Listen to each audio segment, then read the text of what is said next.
Very very good morning friends. तो थोड़ा बीच में ब्रेक हो जाता है, कोई बात नहीं, लेकिन मुझे कंटेंट बनाने में टाइम लग जाता है। मैं सोचता हूँ कि एक पार्ट का एक ही वीडियो आए ना कि दो आए। तो आज जो मौलिक अधिकार का जो टॉपिक है इसका हम ख़त्म करेंगे। एक चीज़ याद रखना, जिसके पास मैंने शॉर्ट वीडियो भी विकास द्विवेदी सर का अपलोड किया था, जिसके पास धैर्य होगा वो सबसे ज़्यादा सफल होगा। तो सफलता की कड़ी में जो क्या नाम एक चीज़ और कह रहे हैं, जो आपको 15 घंटे पढ़ाया होगा अदर प्लेटफॉर्म पे, क्या मूल अधिकार, और उसके अकॉर्डिंग तो 15 ही मिनट है, लेकिन मैं इसे लगभग में 30 मिनट में ख़त्म करने की कोशिश करूँगा। ज़्यादा भी जाए तो कोई टेंशन मत लेना। और एक चीज़ याद रखना हम पढ़ाते हैं सिलेक्टिव। देखो, पढ़ाने को तो बहुत ज़्यादा मूल अधिकार, इतना भी नहीं, इतना ज़्यादा है कि आप कम से कम 1-2 दिन पढ़ा सकते हो, लेकिन पढ़ाना कितना है कि कितना छोड़ना है और कहाँ से क्वेश्चन आना है। और मैं गारंटी लेता हूँ कि R O A R O तक एक भी क्वेश्चन इससे बाहर नहीं जाएगा। बाकी आप लोग समझदार हो, समझ सकते हो। और यूपीएसआई के तो फुल डेडिकेटेड वीडियो, यूपीएसआई के लिए 2024 में वैकेंसी आएगी, इसके लिए तो फुल डेडिकेटेड वीडियो है। इससे बाहर कुछ भी क्वेश्चन नहीं। संविधान और सबसे महत्वपूर्ण पार्ट 16 क्वेश्चन आते हैं यूपीएसआई में। तो चलो स्टार्ट करते हैं अपना वीडियो। तो जो तीसरा पार्ट है, भाग 3, संविधान का जो भाग 3 है उसे क्या कहते हैं, जो मूल अधिकार, आर्टिकल कहाँ से 12 से 35 तक। आखिर मूल अधिकार हैं क्या? तो मूल अधिकार के लिए एक चीज़ हम ओवरव्यू दे देते हैं कि मूल अधिकार एक लोकतांत्रिक देश में व्यक्ति के सर्वांगीण विकास के लिए आवश्यक होते हैं। कि देश का सर्वांगीण विकास है उसके लिए मूल अधिकार बहुत ज़्यादा जरूरी है। जिस शब्द में ही मूल लगा हो तो वो कितना ज़्यादा मूल होगा आप समझ सकते हो। तो किसी भी कल्याणकारी राज्य की आधारशिला ये मूल अधिकार ही है। जो कोई राज्य होता है उसकी आधारशिला, किसी की नींव है, वो मूल अधिकार ही है। अब जैसे कोई देश होता है, उसका जो नागरिक होते हैं वो इम्पोर्टेंट होते हैं, और मूल अधिकार हैं, जो मूल अधिकार हैं ये बहुत ही कल्याणकारी राज्य के लिए बहुत ही ज़्यादा इम्पोर्टेंट हैं। यदि कल्याणकारी राज्य की कल्पना करते हो तो बहुत ज़्यादा इम्पोर्टेंट हैं। और एक तरफ तो जनता के अधिकार को नैतिक बल प्रदान करते हैं, एक तरफ तो जनता के अधिकार को नैतिक बल प्रदान करते हैं, वहीं दूसरी ओर जैसे जुडिशरी होगी, जैसे हमारी व्यवस्थापिका और कार्यपालिका होगी, इनकी शक्तियों को प्रतिबंध करते हैं। जैसे कि सरकार को देना पड़ेगा अधिकार तो उनको शक्तियों को प्रतिबंध करेगा, क्योंकि नागरिकों के लिए अधिकार है। तो आप समझ सकते हैं मूल अधिकार मूल ही हैं। जैसे संविधान की आत्मा तो कहा गया है आर्टिकल 32 को अम्बेडकर के अनुसार, और वैसे प्रस्तावना को, लेकिन आत्माओं की आत्मा जो है वो मूल अधिकार नहीं। मूल अधिकार के बिना संविधान की कल्पना ही एक कोरे पेज की तरह है। चलो अब देखते हैं। भाग 3 को भारत का मैग्ना कार्टा कहा जाता है। भाग 3 को भारत का मैग्ना कार्टा कहा जाता है। ये मैग्ना कार्टा क्यों कहा जाता है समझे? कोई ज़रूरत नहीं समझने की, क्वेश्चन इससे आना नहीं है। मूल अधिकार का तात्पर्य राजनीतिक लोकतंत्र के आदर्शों की उन्नत से। यदि मूल अधिकार आपको दिए हैं, मूल अधिकार किसे दिए जाएंगे? नागरिक को दिए जाएंगे, तो उनके आदर्शों की उन्नति से ही है, ठीक है। उनकी उन्नति नहीं होगी तो मूल अधिकार होने न होने का कोई फायदा नहीं है। अब देखो, ये मूल इसलिए भी मूल है क्योंकि चौमुखी विकास भौतिक, बौद्धिक, नैतिक एवं आध्यात्मिक के लिए आवश्यक है। ये संविधान में निहित है। एक तो संविधान में निहित है तो भी ये मूल है। और मूल क्यों है? ये मूल इसलिए भी है क्योंकि चौमुखी विकास भौतिक, बौद्धिक तथा आध्यात्मिक के पूछे जा, ये क्या नाम ऑप्शन दिया जाएगा कि किन किन के लिए आवश्यक है। तो भौतिक, बौद्धिक, नैतिक और आध्यात्मिक के पूछा गया था कि इसमें शायद यूपीपीसी में पूछा गया था, इसलिए मैंने चीज़ लिख रखी है। मौलिक अधिकार न्याय योग्य है, मतलब कि न्याय योग्य मतलब यदि इनका उल्लंघन होता है अधिकारों का तो आप सुप्रीम कोर्ट जा सकते हो। सुप्रीम कोर्ट जा सकते हो या हाई कोर्ट जा सकते हो। सुप्रीम कोर्ट आर्टिकल 32 के तहत जाओगे एससी, और एचसी जाओगे आर्टिकल 226 के तहत। सॉरी। तो भारतीय संविधान मौलिक अधिकारों के संरक्षण का दायित्व तो न्यायपालिका के पास है। जो मौलिक अधिकार का संरक्षण है वो न्यायपालिका के पास है। मूल अधिकारों को शामिल करने के लिए नेहरू रिपोर्ट 1928 ने समर्थन किया था। मूल अधिकारों को शामिल करने के लिए नेहरू रिपोर्ट 1928 ने समर्थन किया था। किस रिपोर्ट ने? तो इस रिपोर्ट को याद रखना, यूपीएसआई 2021। और क्या पूछूं?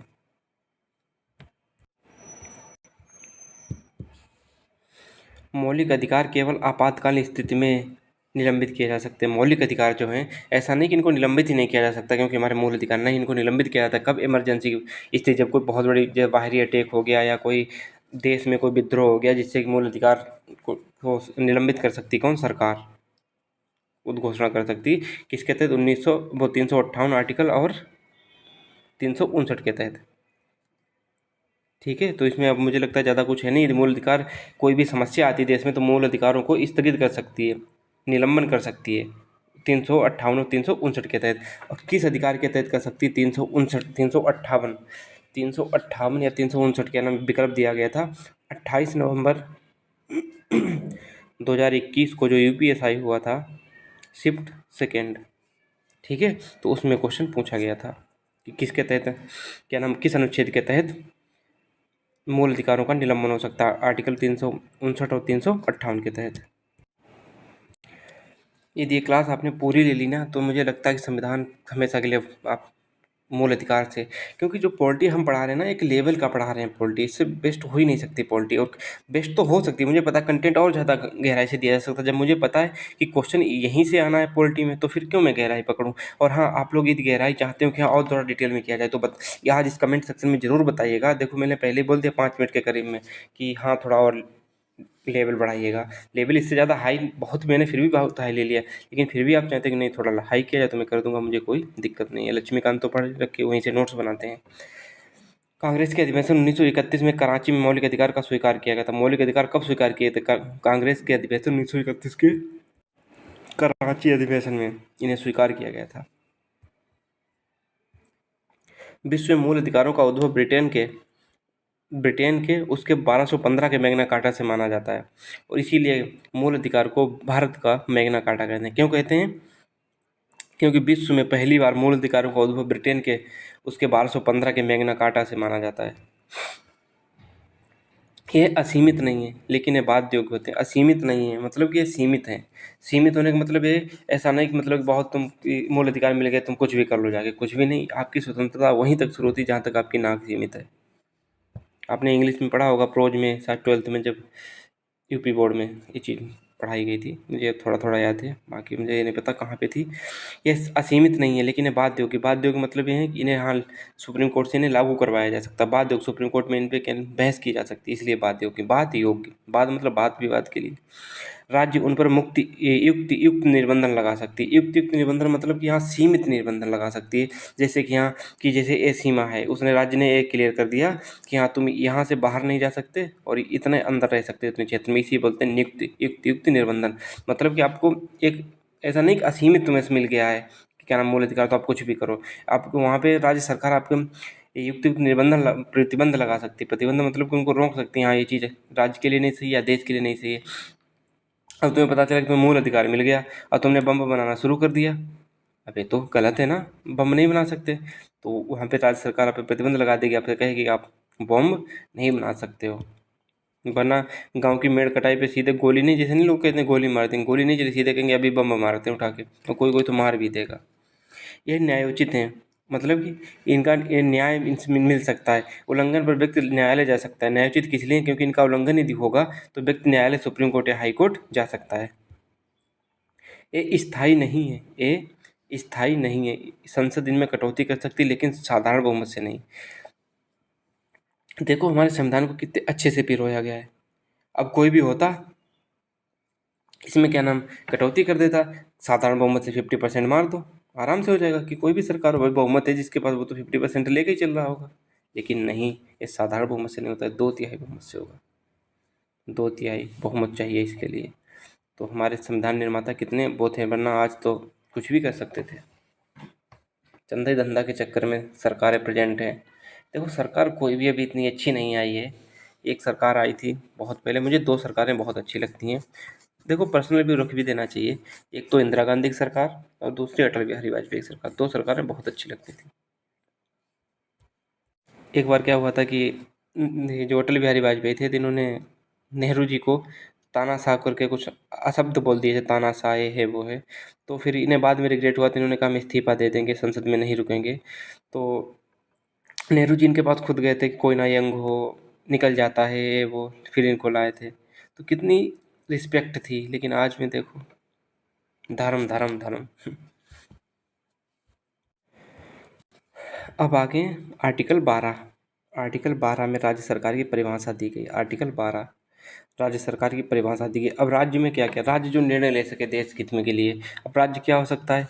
जो राज्य क्या होता है, भारत की संसद राज्य हो सकती है, राज्य सरकार राज्य हो सकती, सभी स्थानीय निकाय राज्य हो सकते हैं जो एक मतलब कि अपने क्षेत्र विशेष के लिए डिसीजन ले सकें, उन्हें राज्य कहते हैं। अब राज्य क्या क्या नहीं, न्यायपालिका नहीं राज्य न्यायपालिका क्यों नहीं? अब खुद सोचो, यदि राज्य खुद न्यायपालिका हो जाएगा, वो न्यायपालिका खुद राज्य हो जाएगी। अब जैसे कि न्यायपालिका है, राज्य हो गई, तो कुछ भी ये गलत करेगी तो फिर निर्णय के लिए कहाँ जाओगे भाई? जो सुप्रीम कोर्ट के में जाने के लिए तुम्हें संविधान अधिकार देता है, ये न्यायपालिका ही क्या नाम राज्य में आ गई, तो फिर अधिकार को क्या नाम लेने कहाँ जाओगे? अपने किस के पास जाओगे? किस संस्था के पास जाओगे? किस इंस्टीट्यूट के पास जाओगे? इसलिए न्यायपालिका को उसमें रख ही नहीं सकते। इस ऐसे दिमाग लगा सकते हो। सोचो कि जैसे न्यायपालिका है, अभी हमें क्या होता है, कोई भी दिक्कत होती है सर मूल अधिकार को लेकर, हम तुरंत सुप्रीम कोर्ट जा सकते हैं। जब सुप्रीम कोर्ट ही राज्य आ जाएगी और फिर तो राज्य राज्य को तो होकर क्या नाम उल्लंघन कर सकता है भाई। न्यायपालिका उसी से तो न्याय दिलाती है जब राज्य उल्लंघन करता है। जैसे भारत की संसद ने उल्लंघन किया तो सुप्रीम कोर्ट जा सकते हो, और जब ये भी क्या नाम राज्य में चली जाएगी न्यायपालिका, तो ये भी उल्लंघन करेगी तो फिर किसके पास जाओगे? तो कुछ तो इसीलिए न्यायपालिका राज्य के बाहर है। तो इन तीन चार याद करो, एनसीईआरटी, न्यायपालिका और बीसीसीआई राज्य में नहीं आते, ये राज्य नहीं है। तो मुझे लगता है बहुत अच्छे से समझ में आया होगा आर्टिकल 12। अब आर्टिकल 13 पे चलते हैं। मूल अधिकारों से असंगत या उनका अल्पीकरण करने वाली विधियां शून्य होंगी। जैसे मूल अधिकार है, कोई मूल अधिकार है हमारे वर्तमान में, ठीक है, और कोई ऐसा नियम पहले से चला आ रहा है जो हमारे क्या नाम मूल अधिकारों के लिए खतरा या मूल अधिकारों को कम करता है, मूल अधिकारों की वैल्यू कम करता है, मूल अधिकारों को मतलब मूल अधिकार नहीं समझता है, तो वो अधिकार जो क्या नाम चला आ रहा है उसे शून्य माना जाएगा। किस आर्टिकल के तहत? आर्टिकल 13 के तहत, मतलब उसका कोई इफेक्ट नहीं होगा। अब जैसे मूल अधिकार में है कि आपको जीने का अधिकार है, जीने का अधिकार है, ठीक है, आर्टिकल 21 में, लेकिन आप सती प्रथा के आदी हैं, आप जान दे रहे हो, तो सुप्रीम कोर्ट उस पर रोक लगा देगी। अल्पीकरण मतलब उसको शून्य मानेगी कि हाँ पहले से कोई नियम नहीं था ऐसा वैसा। तो वही चीज़ समझाने का मतलब यही है। तो मूल अधिकारों से असंगत या उनका अल्पीकरण करने वाली विधियां शून्य होगी। मतलब यह आज़ादी तब तक है जब तक दूसरों को तकलीफ ना हो। और देखो, इन अदर वर्ड्स, ये न्यायिक समीक्षा योग्य हैं। जो मूल अधिकार है न्यायिक समीक्षा योग्य है। ये सख्त सुप्रीम कोर्ट के बाद आर्टिकल 32 और हाई कोर्ट के साथ आर्टिकल 226 से प्राप्त है। जो किसी विधि को मूल अधिकारों का उल्लंघन होने पर, जो किसी विधि को मूल अधिकारों का उल्लंघन होने पर गैर संवैधानिक या अवैध घोषित कर सकती है। कौन? सुप्रीम कोर्ट और हाई कोर्ट है, वो मूल अधिकारों का उल्लंघन होने पर गैर संवैधानिक या अवैध घोषित कर सकती है कोई भी अधिकार को, किसी भी अधिकार को जो हमारे मूल अधिकार को सीमित करते हैं। उस कानून को सुप्रीम कोर्ट तुरंत हटा सकती है। ठीक है, समझ में आ गया होगा मुझे लगता है। आर्टिकल समानता का अधिकार, आर्टिकल 14 से 18 के बीच क्या? समानता का अधिकार, समानता का अधिकार, इक्वलिटी बिफोर। और समानता अधिकार में आर्टिकल 14 क्या कहता है? विधि के समक्ष समता और विधियों का समान संरक्षण। दोनों क्वेश्चन यूपीएसआई 2021 में क्या पूछा गया था कि विधि के समक्ष समता किस देश से ली गई और विधि का समान संरक्षण किस देश से लिया गया है। तो आप लोग इतना तो ध्यान दे के चलना ही चाहिए। फिर अब देखते हैं विधि के समक्ष समता क्या है। कि जो विधि के समक्ष समता है ब्रिटिश इंग्लैंड के संविधान से ली गई, ब्रिटिश मूल से, क्या नाम, जो इंग्लैंड है, ब्रिटिश जिसे बोलते हैं, उसके वहाँ से ली गई। लेकिन विधियों का समान संरक्षण से यूएसए से लिया गया। कहाँ से? अमेरिका से लिया गया। विधियों का समान संरक्षण कहाँ से लिया गया? अमेरिका से लिया गया है। जो इक्वलिटी बिफोर लॉ, विधियों का समान संरक्षण है, विधियों का समान संरक्षण है या विधि के समक्ष समता है, जिसे बोलते हैं विधि के समक्ष समता। तो इसके क्या है कि कोई व्यक्ति अमीर या गरीब, कोई व्यक्ति जैसे कोई अमीर हो या गरीब हो, विधि के ऊपर नहीं, मतलब कि लॉ के ऊपर नहीं है। विधि जो वर्ड है, विधि, विधि, यूपीएसआई 2021 13 नंबर फर्स्ट शिफ्ट। विधि जो है वो किसने दी थी? एबी डाइसी ने दी थी। यूपीएसआई 2021 में क्वेश्चन पूछा गया था। विधि शब्द है, एबी डाइसी ने दिया था। विधि के समक्ष समता किसने दी थी? एबी डाइसी ने दी थी। तो कोई भी व्यक्ति अमीर या गरीब, विधि के मतलब कि कानून के ऊपर नहीं है। और विधियों का समान संरक्षण क्या कहता है कि कोई देश समानता लाने के लिए असमानता बना सकता है। कोई भी देश समानता लाने के लिए असमानता बना सकता है। इसका एक एग्जाम्पल हम बहुत बढ़िया देते हैं, क्या कि समानता लाने के लिए असमानता ला सकता है। जैसे आरक्षण दिया जाता है, आरक्षण दिया जाता है, जनरल को नहीं दिया जाता, ओबीसी और एसटी को दिया जाता है। तो जनरल और ओबीसी सेम ही समझो, लेकिन आरक्षण एससी और एसटी का दिया जाता है। एसटी और एसटी को आरक्षण दिया जाता है, जिससे देखो मिलना चाहिए तो सभी को मिलना चाहिए, ये चीज़ समानता के अंतर्गत आती है। लेकिन जब उनको दे दिया जाता है क्या नाम एससी और एसटी को और ओबीसी और जनरल को नहीं दिया जाता है। ओबीसी को भी है लेकिन जनरल को बिल्कुल नहीं है। तो जनरल को नहीं दिया जाता है तो इसमें क्या है, एक असमानता ही तो है। लेकिन ये असमानता क्यों लाई गई? क्योंकि हमें समानता लानी है। क्योंकि जनरल की जो पोजीशन समाज में है वो पोजीशन ना एसटी की, ना एसटी की, ना ओबीसी की है। तो उनको समान लाने के लिए असमानता अपना सकता है विधेयक का समान संरक्षण यही कहता है कि हाँ कोई ला या विधि कोई कानून इस तरीके से भी बनाया जा सकता है विधेयक के समान संरक्षण से कि जिससे कि समाज में समानता लाई जा सके। बस इतना ही है, बाकी कुछ भी मत सोचिएगा। राज्य किसी नागरिक के प्रति केवल धर्म, मूल, वंश, जाति, लिंग या जन्म स्थान को लेकर विभेद नहीं करेगा। किन किन आधार पे? धर्म, मूल, वंश, जाति, लिंग या जन्म स्थान के आधार पर विभेद नहीं करेगा। किसके अंतर्गत है? आर्टिकल 15 का फर्स्ट है। 15 का फर्स्ट। इनके क्या नाम उप भी दिए गए होते हैं, जैसे कि 15 का फर्स्ट, 15 का सेकेंड। और ये यूपीएसआई में खूब पूछेगा इसलिए इनको भी लेके चलना पड़ रहा है, बाकी लेने की कोई ज़रूरत नहीं थी। अब इसके अंदर संविधान है ही नहीं तो फिर कहाँ से पूछेगा क्वेश्चन। तो राज्य किसी भी नागरिक के प्रति केवल धर्म, मूल, वंश, जाति, लिंग या जन्म स्थान के आधार पर विभेद नहीं करेगा। आर्टिकल 15 का फर्स्ट। 15 का 2 क्या कहता है? राज्य के साथ प्राइवेट संस्था भी भेदभाव नहीं कर सकती हैं। जैसे कि दुकान, होटल, तालाब, कोई पब्लिक प्लेस है वहाँ पे कोई आप विभेद नहीं कर सकता। हाँ ये देखो उस जाति का स्पेशल जाति का है तो उसे यहाँ पे पानी नहीं पीना चाहिए, कैसा क्या है। तो 15(2) में क्या कहता है? राज्य क्या नाम है, राज्य के साथ प्राइवेट संस्था भी भेदभाव नहीं कर सकती है। कहाँ? 15 का 2 कहता है दुकान, होटल या तालाब, कुआं में पानी भरने गए तो ऐसा नहीं है कि यहाँ कि केवल जनरल वाले भर सकते हैं, एसटी वाले नहीं भर सकते। तो भेदभाव नहीं करेगा, सबका साथ सबका विकास होगा।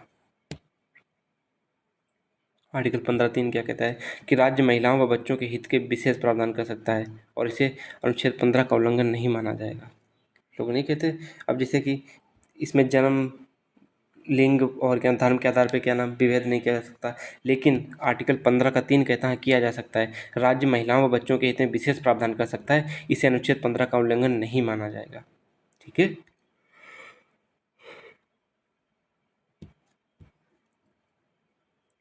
15 का 4 यूपीएसआई 2021 15 का 4 और 16 का 4 दोनों पूछे गए थे। ठीक है, इनको अच्छे से रट मारो। तो ठीक है, अब 15 का 4 क्या कहता है? फर्स्ट संविधान संशोधन द्वारा 1951 द्वारा एड किया गया। कब किया गया? फर्स्ट पहले संविधान संशोधन 1951 द्वारा जोड़ा गया। राज्य सामाजिक व शैक्षिक दृष्टि से पिछड़े वर्ग के हितों के लिए उपबंध करे।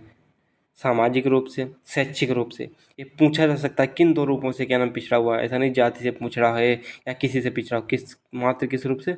सामाजिक और शैक्षिक रूप से पिछड़े वर्ग के लिए हित विशेष आप उपबंध करें। उपबंध मतलब कि हाँ आरक्षण दे या कुछ भी करे।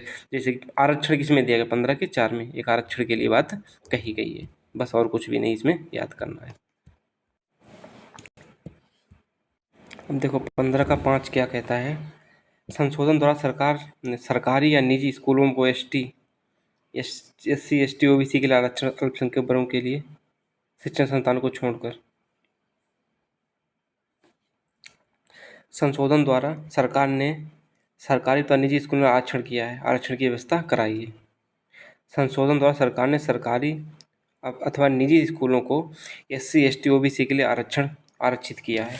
अब अल्पसंख्यक वर्गों के शिक्षण संस्थानों को छोड़ के जो अल्पसंख्यक के लिए शिक्षण संस्थान है उन्हें छोड़कर बाकी सब में क्या नाम संशोधन करके सरकार ने आरक्षण की व्यवस्था की है। तो क्या है अब अल्पसंख्यक क्या है? अल्पसंख्यक में कौन कौन जातियाँ आती हैं? और ये पूछा गया था क्वेश्चन, अल्पसंख्यक में कौन कौन सी जातियाँ आती हैं? अल्पसंख्यक में केंद्र सरकार ने 6 जातियाँ मानी है। 6 जातियाँ कौन कौन से? धर्म या जाति, धर्म ही मानो। मुस्लिम, ईसाई, सिख, बौद्ध, पारसी, जैन। अब बताओ हिंदू धर्म में कौन कौन सी जातियाँ, कौन कौन से धर्म है? एक मैं बता दूँ? चलो रहने दो। जैन हिंदू धर्म में आता है नहीं, बस इतना बता दो हिंदू धर्म में आता है या नहीं आता। तो अल्पसंख्यक भारत में कौन कौन से हैं? मुस्लिम हैं, ईसाई हैं, सिख हैं, बौद्ध हैं, पारसी और जैन। इतने क्या है? अल्पसंख्यक हैं। 15(6) क्या कहता है कि 103वें संविधान संशोधन द्वारा EWS को आरक्षण दिया गया। 15(6) क्या कहता है कि किसके आधार पर? इकोनॉमिक बेस पे, आर्थिक आधार पर आरक्षण दिया गया। कौन से? 15 का 6 क्या कहता है आर्टिकल? 103वें संविधान संशोधन द्वारा आर्थिक रूप से पिछड़े वर्ग के लिए संशोधन किया, इकोनॉमिक वीकर सेक्शन जिसे EWS बोलते हैं। अब चलते हैं अनुच्छेद 16 पे। अनुच्छेद 16 क्या कहता है कि लोक नियोजन के विषय में अवसर की समानता। लोक नियोजन के विषय में अवसर की समानता, जैसे कि कोई जॉब निकली तो सब लोग उसमें, सबको अधिकार है कि हाँ उसमें नौकरी मिलेगी। लोक नियोजन के विषय में अवसर की समानता, सबको समान अवसर दिया जाएगा। ऐसा नहीं कि अवसर उसे हाँ आरक्षण के तहत कम ज़्यादा किया जा सकता, लेकिन हाँ ऐसा नहीं कि तुम इस जाति के हो तो तुम इसमें, या इस धर्म के हो तो इसमें फॉर्म नहीं डाल सकते। फॉर्म सबके पड़ेंगे, इसका मतलब ये है। आरक्षण अलग चीज़ है और क्या नाम, सबको अधिकार देना अलग चीज़ है। तो और एक चीज़ साथ में याद रखना, मंडल आयोग कब का गठन कब हुआ था? 1979 में हुआ था, याद रखना, एक चीज़ पूछी जाती है। अब देख लो अस्पष्टता का उन्मूलन। अस्पष्टता का उन्मूलन,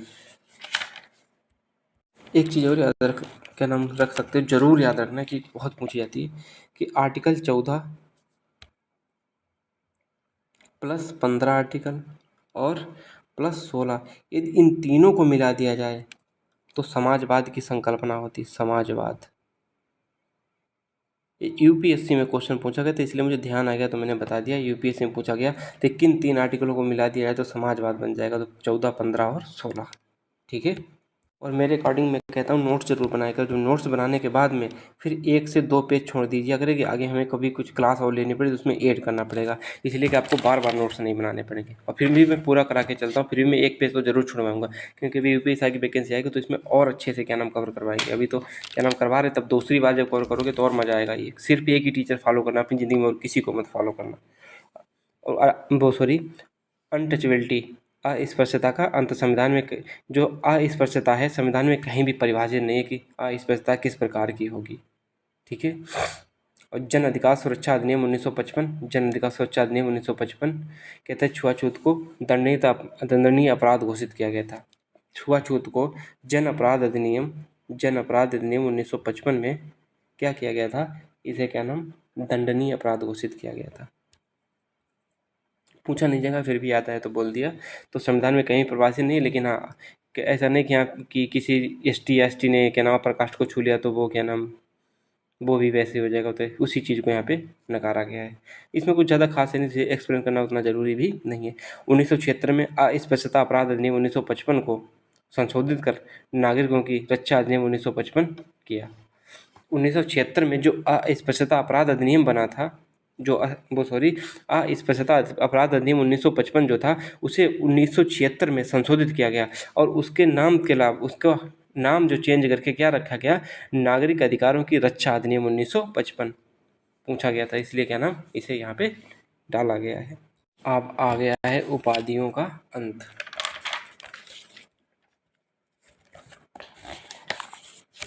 उपाधियों का अंत मतलब कि जो टाइटल्स दिए जाते हैं उनको बिना राष्ट्रपति की अनुमति से विदेशों में या कहीं भी उनको, ये आपने नाम के आगे ये नहीं लगा सकते कि भारत रत्न फलाने सिंह, तो ऐसी चीज़ नहीं हो सकती। उपाधियों का अंत, उपाधियों का अंत क्या कहता है कि विदेश में उपाधि, आर्टिकल 18 में दिया गया, विदेश में उपाधि धारण करने वाले व्यक्ति राष्ट्रपति से अनुमति लेगा। जैसे कोई विदेशी है, वहाँ पे क्या नाम आपको अवार्ड दिया जा रहा है, तो सबसे पहले यदि आप भारत के नागरिक हो तो भारत के राष्ट्रपति से आपको परमिशन लेनी पड़ेगी, उसके बाद ही उस उपाधि को आप धारण कर सकते हैं।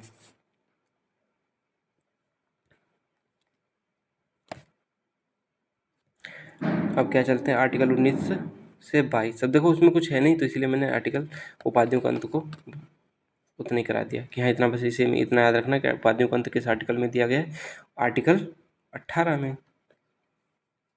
अब चलते हैं स्वतंत्रता का अधिकार 19 से 22 तक दिया गया स्वतंत्रता का अधिकार। अनुच्छेद 19 में क्या, अनुच्छेद 19 क्या कहता है कि भाषण एवं अभिव्यक्ति की स्वतंत्रता। इनको जरूर याद रखना कि बहुत पूछा गया था क्वेश्चन यूपीएससी में भी, तो इसीलिए मैंने इसे क्या नाम सब कुछ लिख रखा है। देखो ये वही चीज़ मिलेगी कि जहाँ से क्वेश्चन पूछे गए थे, इसीलिए आप कभी घबराइए मत कि हाँ इतना ज़्यादा कंटेंट कैसे दिया जा रहा है, तो जो पूछा गया वो तो पढ़ना ही पड़ेगा। आर्टिकल 19 का ए कहता है कि वाक एवं अभिव्यक्ति की स्वतंत्रता, वाक एवं अभिव्यक्ति की स्वतंत्रता। देखो बोलने का अधिकार होगा तभी तो आप लोग, जैसे कि आपको बोलने का अधिकार दिया गया, अब देखो याद करने का तरीका देखो, आपको बोलने का अधिकार दिया गया, जब आपको बोलने का अधिकार दिया गया तो आप शांतिपूर्वक कहीं जाएंगे, निरायुध मतलब बिना किसी हथियार को लेकर सम्मेलन करेंगे। अब जब सम्मेलन करने के लिए आपको क्या संघ या कोई क्या नाम एक यूनियन बनाना पड़ेगा, एक संगठन बनाना पड़ेगा। जब एक संगठन बन जाएगा तो संगठन भाई भाषण देने के लिए घूम घूम के इधर उधर जाना भी पड़ेगा। जब घूमोगे, घूमने के लिए जाओगे तो वहाँ पे क्या नाम रहने के लिए भी जगह चाहिए, तो वहाँ पे बसना भी पड़ेगा, रुकना भी पड़ेगा। और जब वहाँ पे रुक जाओगे तो अब खाओगे क्या, तो वहाँ पे व्यापार भी करना पड़ेगा। याद करने का तरीका कैसा लगा ज़रूर बताइएगा। कि जैसे आप लोग बोलने का अधिकार दिया गया, आप बोलोगे तो कैसे बोलोगे, शांतिपूर्वक बिना अधिकार वो क्या नाम हथियार लेके जाओगे। अब जब वहाँ जाओगे तो वहाँ संगठन बनाना पड़ेगा। जब संगठन बनाओगे तो कहीं जाओ, संगठन बना के तो कहीं घूमने जाओगे। जब घूमने जाओगे तो वहाँ पे रहना भी पड़ेगा। जब रहने जाओगे तो खाने पीने के लिए वहाँ व्यापार या वृत्ति करनी पड़ेगी। तो इसी प्रकार ABCDEFGH करके याद कर सकते हो। तो आर्टिकल 19 फर्स्ट ए क्या कहता है कि वाक एवं अभिव्यक्ति की स्वतंत्रता। 19B क्या कहता है कि शांतिपूर्वक और निरायुध सम्मेलन का अधिकार। और 1903 क्या कहता है संघ या संगम या सहकारी समिति बनाने का अधिकार। और 1D क्या कहता है 19 का भारत के राज्य क्षेत्र में घूमने का अधिकार। और 1E क्या कहता है भारत के राज्य क्षेत्र में बसने का अधिकार। और 19 का फर्स्ट F हटा दिया गया है, इसलिए इसको कोई लेना देना है नहीं। तो 19 का G पे चलते हैं, कोई भी व्यवसाय व्यापारिक कारोबार या अधिकार करने का अधिकार, कारोबार करने का अधिकार। ठीक है, तो मुझे लगता है 19 आर्टिकल खत्म। अब देखो अनुच्छेद 20 क्या कहता है, अपराधों के लिए दोष सिद्धि के संबंध में संरक्षण। अपराधों के लिए दोष सिद्धि के संरक्षण संबंध में संरक्षण क्या है कि 20 का फर्स्ट क्या कहता है, कोई भी पूर्व पद प्रभाव कानून नहीं है। अब जैसे कि आपने अभी अपराध किया है, ठीक है, अभी आपने अपराध किया है और आपसे कहा जाए कि नहीं आपको 1990 वाला आपके ऊपर लगाया जाएगा नियम, तो वो चीज़ नहीं लगेगी। प्रेजेंट कानून है वही आपके ऊपर पर करेगा, उसी के अनुसार आपको दंड मिलेगा।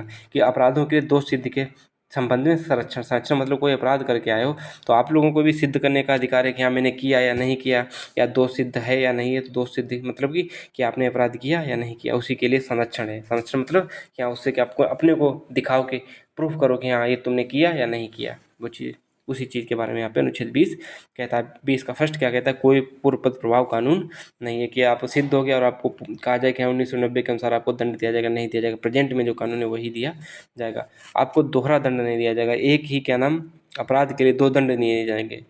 एक ही अपराध के लिए 2 दंड नहीं दिए जाएंगे। मतलब कि आपने किसी को मार दिया तो इसका मतलब ये नहीं है कि आपको मारा फिर तुम एक बार अब मतलब कि आपको दंड दिया जाएगा फिर आपको दोबारा दंड दे दिया जाए, तो नहीं, एक बार दंड मिल चुका तो मिल चुका।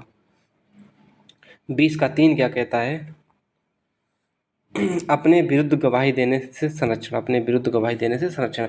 अब जैसे क्या होता है, पुलिस ले गई पकड़ के और आपको मारा कूटा और कहा कि अपने कहो कि हाँ हमने अपराध किया है, तो आप नहीं, तो आप अभी तो एक्सेप्ट कर लीजिए। कोर्ट के सामने जाते ही आपने कह दिया कि नहीं हमें ज़बरदस्ती कबुलवाया गया है, तो उस पुलिस वाले की ऐसी तैसी हो जाएगी, थाना देश तो मार ही जाएगा। तो 20 खत्म हो गया। अब आर्टिकल 21 देखो, प्राण एवं दैहिक स्वतंत्रता। ये सभी मौलिक अधिकारों में मौलिक है। क्वेश्चन खूब पूछा जाता है कि मौलिक अधिकारों में सबसे मौलिक अधिकार कौन सा है। मौलिक अधिकारों का मौलिक अधिकार कौन सा, आर्टिकल 21। आर्टिकल 21 क्या है, मौलिक अधिकारों का मौलिक अधिकार है। ये RPF में भी पूछा गया है, ठीक है। और क्या नाम MPPCS में पूछा गया था, MPPSC में पूछा गया था। तो आप लोग समझ सकते हो क्या कि मूल अधिकारों में मूल अधिकार कौन सा है, आर्टिकल 21 है मूल अधिकारों को मूल अधिकार। जैसे कि अब मूल अधिकार 21 में क्या क्या आता है, आप लव मैरिज कर सकते हो, अपने मनचाही शादी कर सकते हो, निजता का अधिकार है, विदेश की यात्रा करने का अधिकार है, सोने का अधिकार है, पर्यावरण के विरुद्ध संरक्षण का अधिकार है। NGT की जो NGT था, NGT नेशनल ग्रीन ट्रिब्यूनल, यदि आपको अच्छी हवा नहीं मिल रही है या आपकी कोई नदी है वो प्रदूषित हो गई है, तो NGT जो 2010 में इसकी स्थापना हुई थी, वहाँ अपनी शिकायत दर्ज करा सकते हो। लेकिन होगा कुछ नहीं बस हमारे पास, क्योंकि इम्प्लीमेंट करने वाले अनपढ़ बैठे हैं और पढ़े लिखों पे राज कर रहे हैं। तो पर्यावरण के विरुद्ध संरक्षण का अधिकार, इसमें बहुत सारे अधिकार दिए गए, जो मेन है वो मैंने आप लोगों को यहाँ पे काउंट करा दी। सांस लेने का अधिकार, जो कुछ भी व्यापार तो उसमें पहले बता चुके हैं। लव मैरिज कर सकते हो, निजता का अधिकार है आपके पास, सोने का अधिकार है। यदि आपको क्या नाम, अब जैसे शादी में कहीं गए 10 बजे के बाद DJ बंद कर दिया जाएगा, आपने देखा होगा शहरों में, और नीचे लिखा होगा हाई कोर्ट का ऑर्डर, तो वो क्यों लिखा जाता है, वो हमें सोने का अधिकार देता है। उस चीज़ को देखा करो तब आप लोगों को पता चलेगा।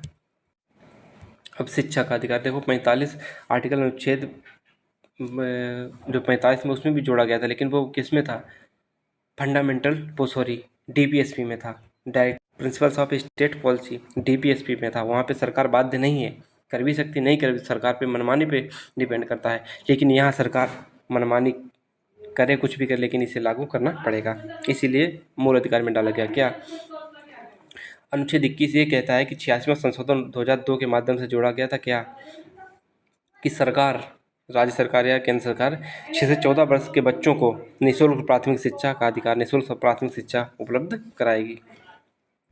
लेकिन नहीं हो पा रही, क्योंकि भाई जो प्राइवेट स्कूल हैं वो तो या तो विधायकों के होंगे, सांसदों के होंगे, तो फिर उनका कैसे धंधा चलेगा, इसीलिए कभी भी ये लोग नहीं चाहेंगे। अनुच्छेद 22 कुछ दशाओं में गिरफ्तारी और निरोध से संरक्षण, कुछ दशाओं में गिरफ्तारी और निरोध से संरक्षण, जैसे कि अपनी गिरफ्तारी का कारण जानने का अधिकार। जैसे कि आपके मतलब गिरफ्तार किया पुलिस ने, तो आप कहोगे मुझे क्यों गिरफ्तार किया, तो यही चीज़, कुछ दशाओं में गिरफ्तारी और निरोध से संरक्षण, मतलब क्या गिरफ्तारी क्यों की गई, आप पूछने का अधिकार है।